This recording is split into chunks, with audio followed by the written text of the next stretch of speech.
Assalamualaikum warahmatullahi wabarakatuh. Alhamdulillahirrabbilalamin. Wassalatu wassalamu ala nabiyyina Muhammad wa ala alihi wa sahbihi wa man tabi'ahum bi ihsanin ila yaumidin, amma ba'd.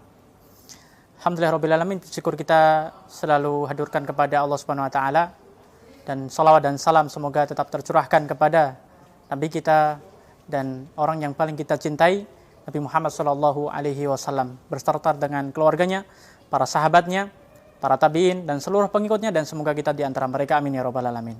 Sahabat-sahabat sekalian rahimakumullah, amal soleh, ya. Kita akan berbicara tentang amal kebaikan atau amal soleh. Dalam Islam, kita diperintahkan tidak hanya beramal dengan tidak hanya beribadah dengan yang sifatnya itu fardu atau yang wajib, ya. Seperti sholat 5 waktu, kemudian kita berpuasa di bulan Ramadan, kemudian ada zakat, kemudian ada haji, dan bagi yang mampu. Nah, tetapi dalam Islam juga menganjurkan kepada kita semuanya untuk memiliki, ya, simpanan-simpanan, ya, untuk memiliki pundi-pundi amal kebaikan selain yang fardu. Kita kenal sebagai amalan sunnah. Nah, amalan sunnah ini dalam Islam alhamdulillah pintunya sangat banyak sekali. Tidak hanya satu pintu, tidak hanya satu kebaikan, tetapi dalam Islam ini kebaikan, abwabul khair katsirah, ya. Pintu-pintu kebaikan itu sangat banyak sekali dan sangat beragam dan bervariasi. Ketika seseorang memiliki kecenderungan untuk melakukan sebuah kebaikan, karena memang Allah SWT memberikan dia hidayah untuk fokus, untuk dia banyak beribadah sesuai dengan kecenderungannya. Sholatlah, atau membaca Al-Quran, atau banyak berzikir, atau ibadah yang lainnya. Tetapi mungkin ibadah ini, ya, itu tidak dilakukan oleh orang lain.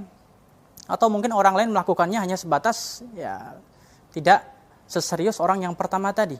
Nah, karena itu semuanya adalah taufik dari Allah Subhanahu wa taala. Pintu-pintu kebaikan itu sangat banyak sekali. Nah, kita harus tahu. Kita harus tahu dengan potensi yang kita miliki. Kita harus paham dengan diri kita. Jangan sampai kita kemudian, ya, tidak tahu apa kecenderungan yang ada dalam diri kita. Ada kisah menarik yang disampaikan oleh Imam Malik rahimahullah, salah satu imam besar, Imam Malik bin Anas. Suatu saat beliau dikirimi surat oleh salah satu ulama juga yang bernama Abdullah Al-Umari. Nah, Abdullah Al-Umari ini mengirimkan surat kepada Imam Malik bin Anas. Ya. Abdullah Al-Umari ini dikenal sebagai Al-Abid, orang yang dikenal banyak beribadah. Ya. Kebanyakan waktunya itu hanya diisi dengan beribadah kepada Allah Subhanahu wa taala. Berbeda dengan Imam Malik.